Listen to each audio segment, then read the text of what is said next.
A bridge is built to be walked over. And if we are bridge builders, we will be walked over. People will come and they will not like what we're doing, but they're also, it's only as you cross the bridge that you find the way to the other side. A town divided by a river, Londonderry, Northern Ireland, but also a socially divided town in a politically divided nation, where antagonism between people has become a way of life and where the undertaker prospers. Peace between the sectarian factions seems as remote as ever. Yet behind the killings, the bitterness and violence, another process is at work, offering a gleam of hope for the nation's future. The miracle of reconciliation through forgiveness is quietly taking place. Ideological barriers are coming down. Permanent bridges of friendship are being built that span every inherited cause of division. Let us spread the pollen of peace throughout our land. Let us spread the pollen of peace and make all conflict cease. Let us spread the pollen of peace throughout our land. We kind of walk around all the time looking back, and we live history like it was yesterday. And God needs to turn our heads and look to the present and look to the future, if for no other reason than for the sake of our children. Despite this constant reliving of history, the desire for peace is a matter of increasing desperation, echoing the time some years ago when many rallied around the peace people. I think it has shown to the people of Northern Ireland just how much they have in common and how, alike they are, and it has shown to the world that the desire that Northern Ireland wants for peace. Dogmatic attitudes are being nourished by past ancestral struggles, legends and myths, each side having its tribal heroes and martyrs. Today's dead now number several thousands. The last 20 years has seen policemen, soldiers, civilians, innocent children and youngsters become victim to military-style actions, blood vengeance, or just haphazard butchery, the paramilitary forces declaring responsibility for most of the killings. While this is mainly a nationalistic and social struggle, religious labels identify to which side you belong. To the IRA and other nationalist zealots, this is a war of liberation from centuries of British occupation and rule. Protestants unite and fight in the common fear that the British government will let them down, surrendering the province to the Catholic Republic in the south. To most Protestant Orthodox, this is like being delivered to the Pope, regarded by them as Antichrist himself. Thus the situation remains deadlocked, and the ritual marching continues under the banners of faith, political independence, and national heritage. The fears and prejudices of the people are sustained by threatening language from politicians and clergy alike. And to back the Anglo-Irish Agreement. I want to tell him, come to East Belfast, Brian, and all you'll have left at the end of 5 seconds will be your shoelaces. Northern Ireland is a nation of divisions on every hand. People live in separate areas. They are divided in schools, in work, and of course in the churches. Few countries boast such a mixture of denominations. Their buildings are everywhere.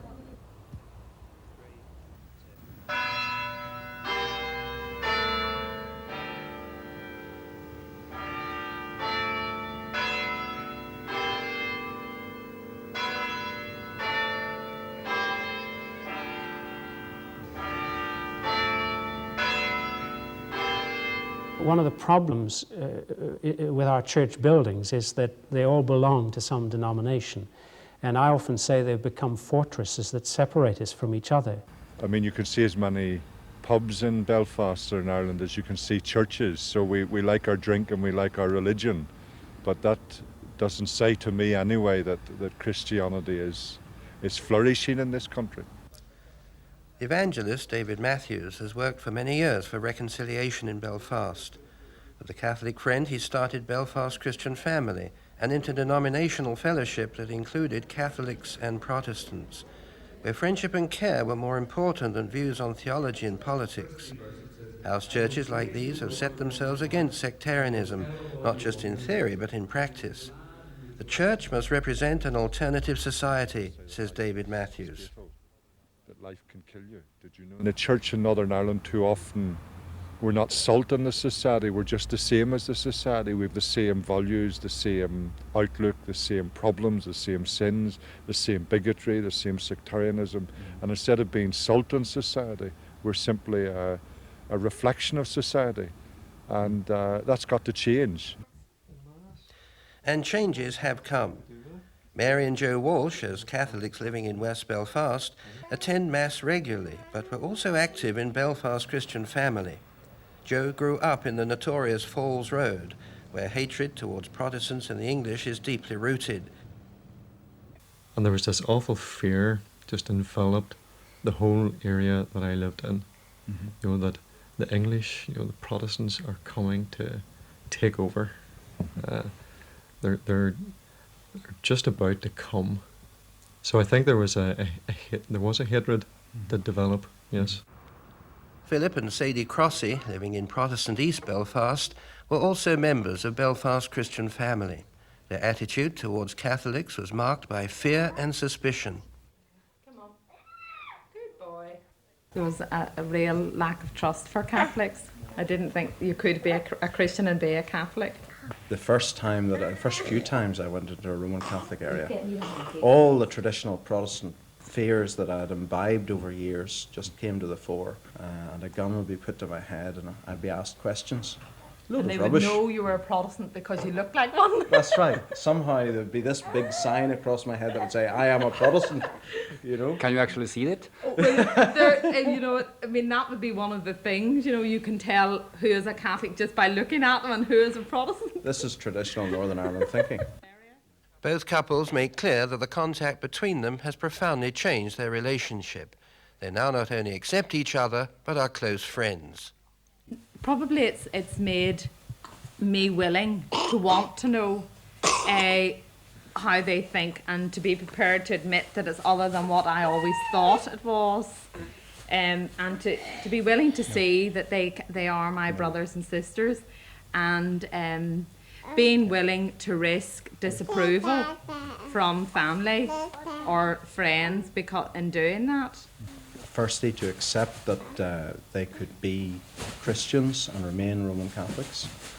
Secondly, to accept that they were ordinary people and not some kind of political maniacs who were willing to kill everybody and sundry. And just to accept them as friends and trustworthy ordinary people that the Spirit of God has been breathed into. I mean, for a Northern Ireland Protestant to have those attitudes so fundamentally changed, it is the grace of God. What do you feel about these things now? I mean, are these barriers gone? Yes, I would say that they are totally gone, yes. That wouldn't have happened straight away. It would have taken time. And I think that the experience that has produced that most has been over the past 10 years working very closely in committed relationships with Protestants. In a divided city like Belfast, crossing sectarian borders is looked upon with suspicion. Many Christians defy the dangers involved and are visiting each other across the borders. They also accept different opinions between each other on controversial matters, for example, the question of national unity. Yes, that question hasn't gone away. I would still have my political views. The Roman Catholics in the community undoubtedly have theirs, and there's no doubt about it that they would be different views. That doesn't affect my relationship with them as brothers and sisters. Romantically and culturally, I would like to see the 6 counties join with the rest of Ireland. But I think it remains at a cultural, nostalgic level.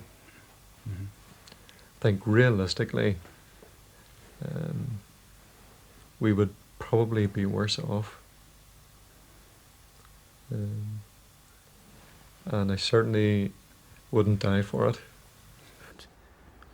In the town of Rostrevor, close to the border of the Irish Republic, a radical experiment is taking place. A venue has been established here for Protestants, Catholics, and people of all denominations, for clergy and lay people, for those living north or south of the border. The leader is Cecil Kerr, an Anglican vicar.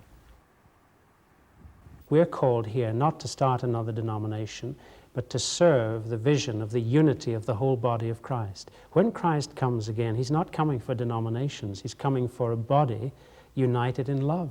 And they will come from many different denominations, some older denominations, some newer ones. But the thing the Lord is impressing on us is that the Spirit is given to bring us into unity. Not a uniformity, because we're not all look-alike, but an acceptance of each other in love. His love is everlasting, His mercy never fails, He'll never disappoint you. Shout. Some 20 people, grown-ups and children, live here at any one time, sharing their lives. They have an uncompromising and radical purpose: to make possible the impossible, real forgiveness and reconciliation between antagonists. Here, the victims of hatred are offered the open hand of compassion instead of the clenched fist of violence. During the last decade, the centre at Rostrevor has witnessed the astonishing miracle of former enemies becoming permanently reconciled. Here, the impossible happens. While these Christians don't promote themselves, they want to become a more visible presence, proclaiming the message of reconciliation through Christ in many cities throughout the province. There is a moving of God's Spirit, putting it into people's hearts to seek each other, to find each other. Now, what we want to do is to come into the towns and cities and bring those people together who have that desire, and hopefully they then will be able to foster that more and more in their own areas. In Northern Ireland, we've had many good brains have worked hard to find a solution. Wonderful reports have been written. Great agreements have been drawn up. But unless people's hearts are changed, that they can relate to one another, all the political situation and all the political arrangements will not work. So what is your answer to that then? I think that Christianity in its essence is love of God, a personal relationship with God through Jesus Christ, but also a relationship with all those who love Him and know Him, whatever background they come from. The centre at Rostrevor is a place of symbolic significance in an area of great natural beauty, but it is also a politically sensitive place as the border to the Irish Republic lies right in the middle of the river. So is the prospect for the two nations only one of continuing internal and border conflict? Cecil Kerr thinks not. The thing that challenges me and gives me hope to go on is that the Christian gospel is based not on an acceptance of two communities living side by side, but of two communities fused together in Christ. Paul saw that, and he was as bigoted and as prejudiced a man as anyone in Northern Ireland. And look what the Lord did to him. So what results do you see from this work that you are doing here? It's always very hard to quantify results in Christian work, but certainly since we came here in 1974, we've seen many hundreds, thousands of people whose attitudes have been changed by meeting together. The Reverend Cecil Kerr said, "The Lord has just shown me there that there's a man who's become a Christian here in prison, and that God's going to use him as an evangelist outside." He laughed and he says, "This man may not be another Billy Graham, but the Lord's going to use him to bring hundreds into the kingdom." And I just knew it was for me. This happened to David Hamilton as he listened to a sermon in Belfast's Crumlin Road prison. David was serving a sentence of 12 years for several armed robberies, which he carried out partly to finance a terrorist organization he was a member of. UVF is a forbidden Protestant group. Like other paramilitary forces, they actively recruit young people. They're doing it when the people are very young, just school children, inviting them to join a youth club.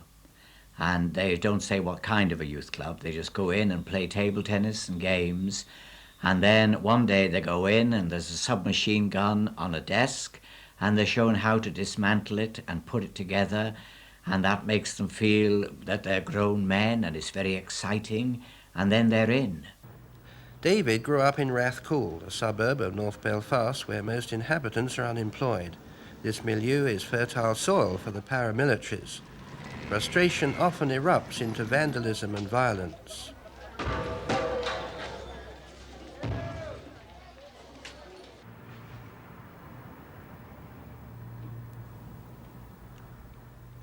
This stronghold of Protestant loyalists encourages suspicion and hatred towards Catholics, with the letters KAI giving an open invitation to kill all Irishmen.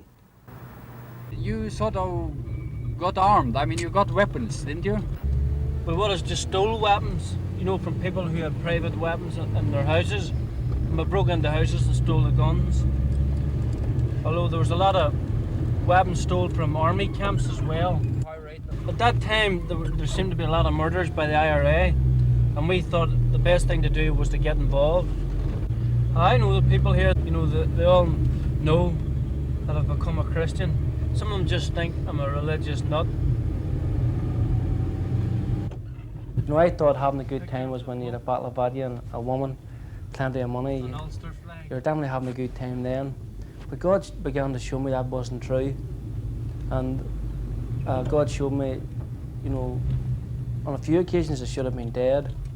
There was one time I was in a Chinese restaurant having a meal and 3 IRA men came in to shoot me. And I was fortunate that I escaped through the back door and got away. David was released from prison in 1983, having completed 5.5 years of his sentence. He still lives in Rathcoole with his wife and 1 child. In prison, David Hamilton experienced the miracle of forgiveness and reconciliation with former enemies. He was able to stretch out a hand to them because of a change in his own heart. When I became a Christian in prison, I began immediately to talk to Roman Catholics and IRA men, really for the first time. And really what I found out was when I was reconciled with God, I was reconciled with my fellow man because God took away the hatred that I had for Roman Catholics. Behind the walls of the Maze, Crumlin Road and Maghaberry prisons, there are many inmates open to being helped. Now employed in the Christian organisation Prison Fellowship, David visits prisoners, helps relatives and those who have been released. The Fellowship's premises in Belfast is a place where many former prisoners gather. Billy McCurry, a one-time member of the UVF, was sentenced for murder as a 17-year-old. Before this, his own father was murdered. Billy became a Christian while in prison and was released after 9 years. Working alongside David Hamilton, the 2 men go around schools and youth clubs, warning youngsters not to get involved with the paramilitary forces. Most times I would accompany an ex-IRA man. Sometimes we go in maybe 2 or 3 ex-Republican and 2 or 3 ex-loyalist. We can accept each other and it's good for people to see us together. Last year, for instance, 6 of us went into a school where they were having some problems between Protestants and Catholics. And after our visit there, the headmaster wrote us a letter and told us that since that visit, it had been very good in the school that the Protestants and Catholics had come together. Because there's nothing else can bring people together the way that the gospel does. But you have had plenty of religion in Northern Ireland. That's true, and very little Christianity. But when people are reconciled to Jesus Christ, the gospel of Jesus Christ is a gospel of love. And it says love your enemies. It doesn't say love them and then blow their head off. I suppose that the IRA may still be after you. Yes, well, they would still see as a legitimate target. That's understandable, really, because these men aren't Christians, and if they know of my past, what I once was involved in, well, then that still makes me a legitimate target. But I had the opportunity to sit down in a hotel with 25 of these men, Catholic and Protestant, all of whom have accepted the Christian faith and given up the life of violence completely.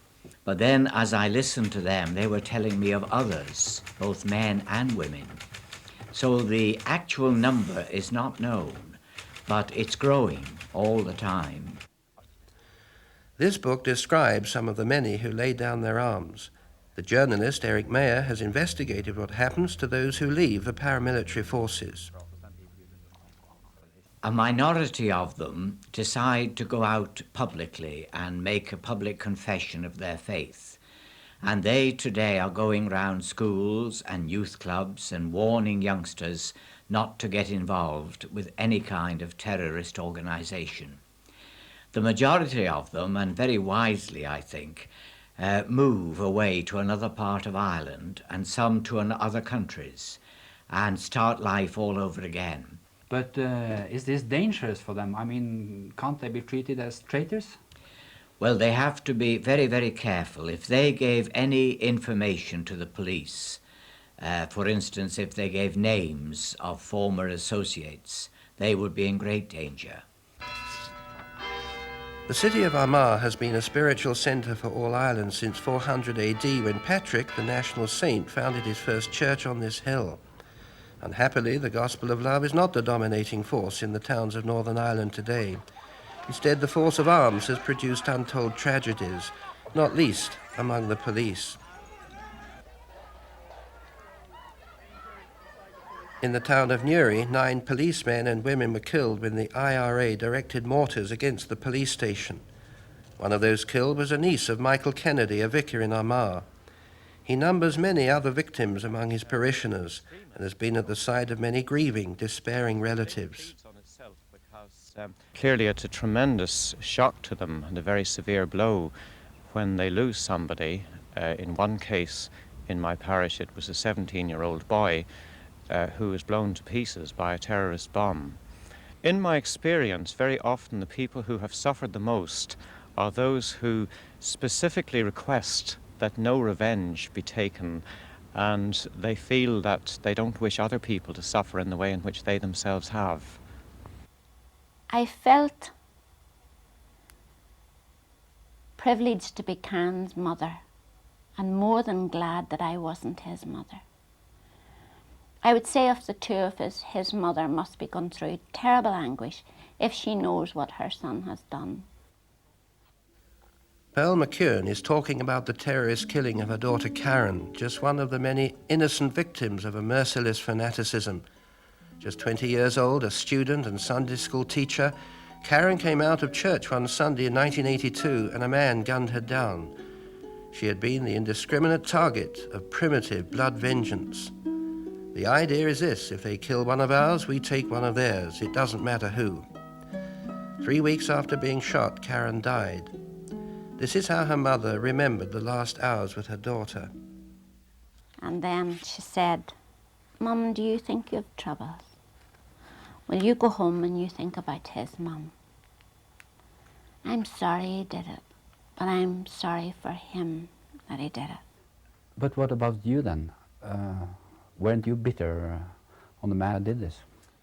No, if I told you that there was ever any bitterness in my heart, I would be sitting here telling you a lie. Pearl McKeown came through the tragedy in such a remarkable way that she's been able to help others similarly bereaved. She resists the prejudice and violence by visiting prisons and holding her meetings. The tragedy that should have created more strife and division produced the opposite. But we have witnessed time and time again God's triumph in Khan's tragedy. Whoever shot her intended, I have no doubt, to split a community, to turn Catholic against Protestant. And the reverse happened. The Lord took over the situation, and he then, I have acquaintances, Catholic acquaintances, that after the killing became my family. And we have had such love and compassion shown to us that if it was a division that he intended, it was the complete opposite that happened. Reconciliation? Yes, without a doubt. I think an awful lot of Ireland is bound up by the demon of bigotry. It's through centuries and centuries of ingrained doctrine that we're going to have to get rid of. Hatred never, never achieved anything. I have talked to other mothers that's children were blown up in the lake of Le Mans, blown to pieces, and they never got saying goodbye to them. We were then very much privileged, for Christ allowed us 3 weeks to tell Karen all we wanted to tell her, and for her to teach us, for her to show us Christ's compassion and Christ's complete forgiveness. Don't get me wrong, I miss Karen terribly. There are things in life that she hasn't been able to share. We will never have the privilege of seeing her children. She'll always be 20 years of age to me. She'll never grow old. Things like that you feel very, very extremely sad about. But I have the joy of knowing that I will see her again. Christ has sown the seeds of love. Christ has launched the winged dove. Let us make the flower grow and let the people... Standing like a lighthouse on Ireland's bare northern coast is Corrymeela, another Christian venue for people with differing social, religious and political backgrounds. A core group from Ireland and England have made a commitment to work for reconciliation and peace as they interact together at Corrymeela where they live. People of all ages come here for short or long stays. What happens here at Corrymeela is that we provide a place, a shell, you might say, where dialogue can take place, where different groups with different backgrounds and different experiences can come together and discover each other, to get out of the little boxes and the little labels which we put people behind, whether they are prisoners or unemployed or Christians or Catholics or Protestants or young or old or handicapped, all the different divisions that separate us all in any society, whether it's in Northern Ireland or wherever. At Corrymeela, you're not only confronted with other people's prejudices, but also your own. But then Christians must take such a risk, says Mike Earle.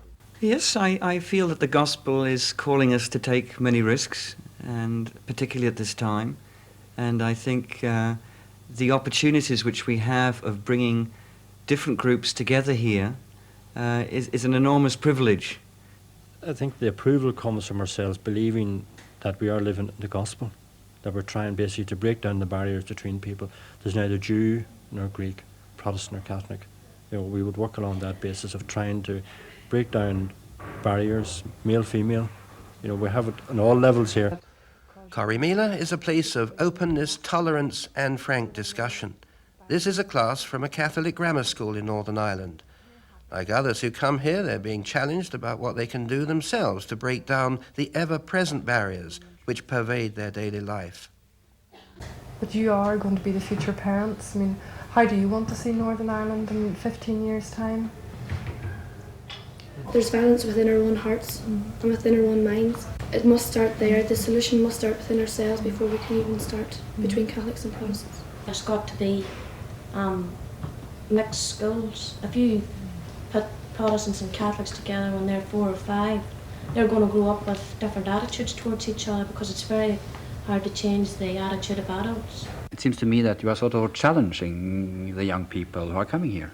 We were in conversation about violence, and it's very easy to keep violence at a distance and to keep the situation the same by saying, oh, it's our parents' fault. We've inherited these beliefs. It's hard to get rid of these. Or it's politicians' fault. It's keeping it at a distance. And by always asking the young people, what can you do? What is it possible in your life? What choice can you make? It gives them something to think about. But do you actually see that people change attitudes after having been here? Many of the young groups are seat groups which you run here, which would be 20 young people, 25 young people. You see a mighty difference. When they come in the beginning, they're very reluctant, sometimes even to talk to a Protestant or a Catholic.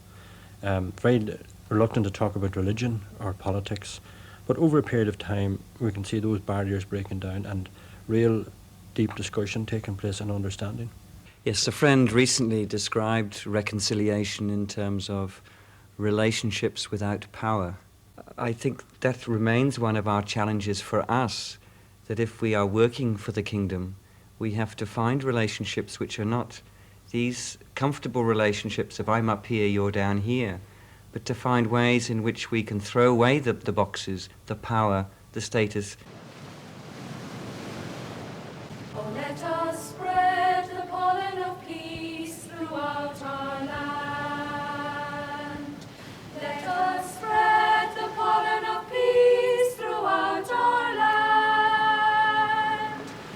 And from the breakers on the coast, the message of the Corrymeela singers wings out to the people of Northern Ireland, to country and city dwellers alike, to everyone longing for a still distant peace.